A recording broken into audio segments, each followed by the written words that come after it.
Welcome back to Steele and Vance. Ever since October 7th, Linda, and the terrorist attack on the Israeli people, the innocents by Hamas, and each and every hour since then, we've been checking on our friends, our Jewish friends, and waking up to stories like the visuals we just saw there of the hospital that was quote unquote bombed in Gaza, and the immediate headlines were pointing a finger somewhere, which we have now learned is not the case. Like, it's just so complex. It's so difficult. And it's hard to keep up with it, too, because everything is changing by the hour. And like I said before, I think I said last week, I feel sick. Yeah, me too. I feel sick about what's happening with the devastation and the terror and the people who are in hospital and people who've lost loved ones. And it's just so nonsensical and evil. And these Hamas, these people are crazy and evil. Anyway, and it isn't, the tentacles to this story reach right here at home in BC. We had a synagogue in Surrey that was egged in a hate crime. Yeah, swastikas painted on the side of it. And this guy strikes me as being mentally ill because he asked someone, is this the temple? And then he said, God told me I have to egg it. So that's weird, right? But then I had a guy reach out, is someone that I used to have on my radio show, and he's Jewish. I didn't even know it was Jewish, actually. And he said, please, you have a platform. He said, they're really scared. And he was keeping his kids home from school because the police were outside his kids' preschool. And he said, as a dad, I don't want to send my kid to school right now because the tensions are so high. This is just a snippet of what he said to me. He said, us Jews are terrified. For example, we're not sending our 3-year-old daughter to preschool as we fear for her safety at a Jewish school in 2023 in Canada. That's from Lewis. And I mean, we saw the elementary school in Port Coquitlam. We talked about it in headlines, burned to the ground. I mean, there's so much here. And as I mentioned off the top there, I checked in with my best girlfriend, Alyssa Bowman. She has a seat for our family at her Seder dinner. We go to Hanukkah each year with them. She explains her faith in a way that is so beautiful. I attend my beautiful niece's bat mitzvahs, and I've learned so very much. And one of the people, Linda, who taught me so much, it's the Bowman's rabbi. I was introduced to him as Rabbi Dan. You may have read his op-ed piece over the weekend in the Vancouver Sun. An amazing piece. Highly recommend that you do read it. But we have Rabbi Dan with us now, the senior rabbi at Temple Sholom. Thank you so much for doing this. Thank you. Thank you both for having me. You know, can we just first of all start on a personal note? Because like I said, I'm having trouble. I mean, my mental health right now is not great because I'm watching these images and I'm just sickened by what I'm seeing. And I can't even imagine what it's like for you, just on a personal level. How are you feeling? Well, you know, you mentioned, how could this be the note from the parent to 2023 in Canada? And I have to ask myself, is this 2023 or 1943? Right. Because the things that we are seeing, and I'll tell you the difference, I'll tell you in a moment, but the things that we are seeing absolutely speak to a generational trauma of my people going back to the Holocaust. As we know, more Jews were killed on October 7th on one day than any time since the Holocaust. The difference is that in 1943, the police were on the side of the Nazis. And in 2023, the good people of Vancouver and our law enforcement has been incredible. We've had police cars outside of our institutions. Our political leadership has been tremendous. The mayor called me on my cell phone to check in on me just the other day. And so the good people are on our side. And that's really the thing here, is that I wrote about in the Vancouver Sun. This really isn't complex. The Palestinian-Israeli conflict and the efforts towards a two-state solution, yes, there's complexity there, a lot of it. But terrorism, atrocities, barbarism, there's nothing complex about that.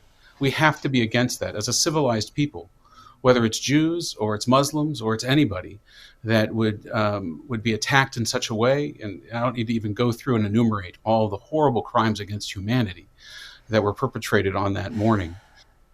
It is just terrible, and it does make a difference. Intention makes a difference, right? Yeah. There will always be, sadly, collateral, I don't even want to call it collateral damage. There will be civilian casualties in war, right? That's been also true since history. But it's different if you are trying to fight to protect your citizens, protect human life, or if you're trying to fight to take human life. And on that horrible morning, Hamas was taking human life. And so targeted and innocent targeted. And I mean, we could talk for hours about this and you could educate us so much. You brought up 1945, you brought up the Holocaust, speaking to a time in history that many of us would have said, where were the people? Why, how could this have happened? And yet here we are watching anti-Semitism rise and watching white supremacists and marches and hate and what can we as a collective community do to cool this down where we are so that dads of 3-year-olds aren't afraid to take their kid to school? I mean, I believe it was Elie Wiesel. I could be getting my sources wrong, but I believe he was the one that said that for all that's needed for evil to prevail is for good people to do nothing. Right. And so the silence, the silence in the face of atrocities, right? I'm not talking about silence in the face of the Israeli-Palestinian conflict or those kinds of things. This is not about that. Let's just for a moment remember what started this. Okay, I know there's a long history, but Hamas is not a liberation organization. It's a terrorist organization. It's not just me or Jews that say that. The United States says that. The European Union says that. Canada says that. Their actions say that. And for good people to do nothing in the face of terror is to allow terror and barbarism to take over the world. And we can't do that. We have to stand up to that. Yeah. We can't two-side this. We can't say, oh, that's, there's nuance and all that. No, there's not. It's bad, and we fight evil. My husband went to Auschwitz with Max Eisen, who's a Holocaust survivor. I think you know Max as well. He passed away recently. And when he came through Vancouver, he came on my show. And I think you were on my show that same day. And we did like an hour with Max Eisen, and I was just gripped by his stories. As a young man, he had one of his jobs in the camp was to pry the metal out of teeth, at the end of this hour, I was just so touched and I learned so much. And I looked and I had an email from someone who said, this is a bunch of BS, the Holocaust didn't happen. And I thought, how does that happen? I mean, I know we're living in a world of fake news, but for God's sakes, there is no disputing that, and we cannot go down that road again. Right. I can't begin to be crazy enough to explain crazy, right? Yeah. It will make you crazy to try to do that, and I use the word crazy there very loosely. But no, we've reached a point, and I wrote about this in The Sun also, that where everything is, everything is shades of gray. Everything has a caveat to it. Everything is subjective, not objective. No, there are objective facts. There is right and wrong. There is truth and falsehood. And there is good and bad. And we need to call it out for what it is instead of sitting here in the gray area in the middle where we stand for nothing. Imagine where we would have been in 1941 and 1942 if our grandparents had said, Nazism, fascism, it could work out okay. They should live and let live. They should do their own thing. We wouldn't be here. We wouldn't be able to have this conversation like we are right now in the safety and the freedom and security of our, of our beautiful Canadian country. Mm-hmm. We stood up to totalitarianism. We stood up to Nazism. We stood up to fascism before, and we need to do it again as a people. We need to find our moral courage.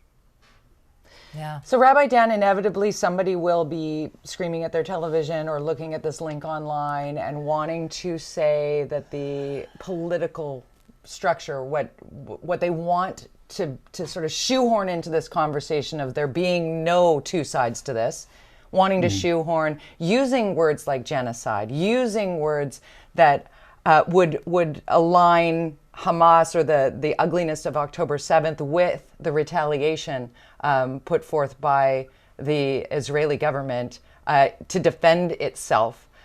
What's your message to that person who is bought into that level of propaganda? Is there something to be said there to bring the truth in? I mean, I want to say a couple of things. The Palestinian people and those who want for them freedom and security and safety should be as appalled and opposed to Hamas as the Jewish people and the Israelis who were attacked. Right. Totally. They are doing them no favors. They build bomb shelters underneath the ground for their fighters and their commanders, and they leave their civilians outside to be the human shields, to be the political pawns in this struggle and this conflict. And they've been doing that and taking the material and the support that has been sent to Gaza for decades now, and using it for military purposes. You know, Israel pulled out of Gaza in 2006. There are no Israelis, there are no Israeli citizens, there's no Israeli troops inside of Gaza. And the people of Gaza elected Hamas instead of Fatah, and what they got was a terrorist regime. Right.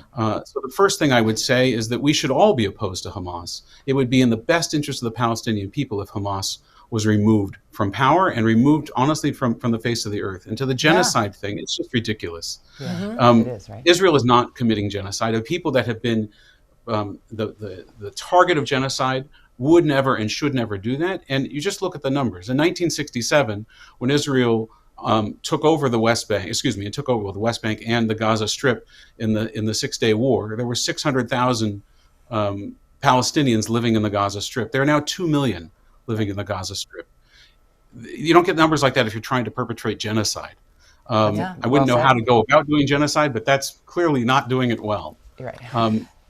I do not desire the destruction of the Palestinian people at all. I want them to live in peace and security alongside my Jewish brethren. We need to share that land. It is sacred to both peoples. They both have claims to it, legitimate claims to it. And let's not get into who was there first or what, because in truth, the Jews were there first. Read your Bible, but that's not the point. The point is we have to live and share the land. It's just so powerful what you're saying, and I'm just so sad about what's happening in the world right now on a lot of fronts, frankly. But thank you so much for doing what you're doing and educating us and being on our show. And I'm really just praying for better days, some sort of a resolution. Rabbi Dan MOSKOVITZ, could we please invite you back later on in this season of Steel and Vance so that we can continue this conversation and look at what is working, what maybe isn't working, what we could continue to do, because the news cycle is such that it's very, at the forefront right now. But I think the education is ongoing. Yeah. Of course, and I hope in that time we can talk about a time of peace and coexistence. Wouldn't that be great? Me too. Here's Thank to that. You so much. Thank you for having me. Thank you. That's Rabbi Dan MOSKOVITZ. He's a senior rabbi at the Temple Sholom in Vancouver, and that was powerful. Oh, I gotta go watch that back. Yeah. There was a lot to learn in there, and if you're feeling like you don't understand, the learning is the key here. Yeah, absolutely. All right. Coming up next on Steel and Vance, the world feels pretty bleak. Yeah, I mean, right now. So we're going to lighten things up, and we're going to talk about celebrating Halloween, because that's coming with your four-legged friends. Dogs. Yes, when we please. come back. Yes, please.